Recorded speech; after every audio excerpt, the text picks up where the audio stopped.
आज बार्शी तालुक्यातील सर्व पत्रकार बंधूंच्या मार्फत निवेदन प्राप्त झालेले आहे। आपल्या बार्शी तालुक्यातील दैनिक पुण्यनगरीचे तालुका प्रतिनिधी श्री प्रशांत खराडे यांच्यावरती तक्रार केली। या अनुषंगाने काही इसमांनी त्यांना मारहाण केलेली होती, तसा गुन्हा सुद्धा त्यांनी दाखल केलेला आहे। त्याचबरोबर सदरची जी त्यांच्या बाबतीमध्ये घटना घडलेली आहे ते पत्रकारिता करत असताना पत्रकार म्हणून झालेली असल्यामुळे पत्रकार संरक्षण कायद्याचं सुद्धा त्याच्यामध्ये अंतर्भूत करावं या अनुषंगाने निवेदन दिलेलं आहे।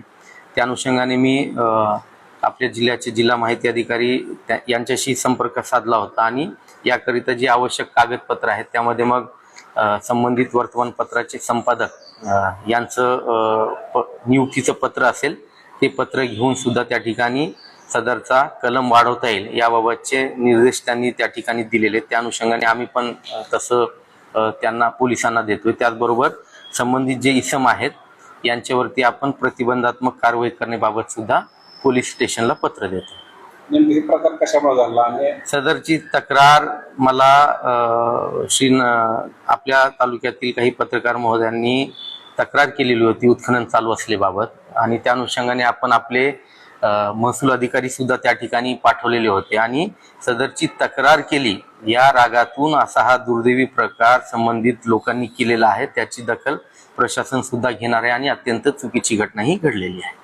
आपण पंचनामा केलाय का त्या घटनेचा? पंचनामा करण्याबाबत आपल्या खालच्या यंत्रणेला आपण सांगितलं होतं। आज पंचनामा सुद्धा आमच्याकडे प्राप्त झालेला असेल, त्या अनुषंगाने त्यांच्यावर आपण पुढची ऍक्शन घेऊया। या अगोदर त्या खाणीवर काय कारवाई वगैरे झालेली आहे का? या अगोदर सुद्धा संबंधित खाणीवरती कारवाई झालेली आहे। त्यांची ETS मोजणी करून त्यांच्यावर दंडात्मक कारवाई झालेली आहे।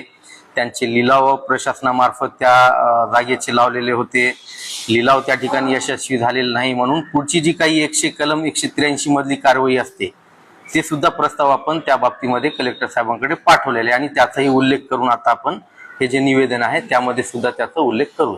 खाण कोणाचे आहे? आता तिथं नेमकं 2-3 होते। खालचा जो रिपोर्ट आहे नेमकं कुठल्या खाणीमध्ये ही घटना घडलेली आहे ते पाहिल्यावर आपल्याला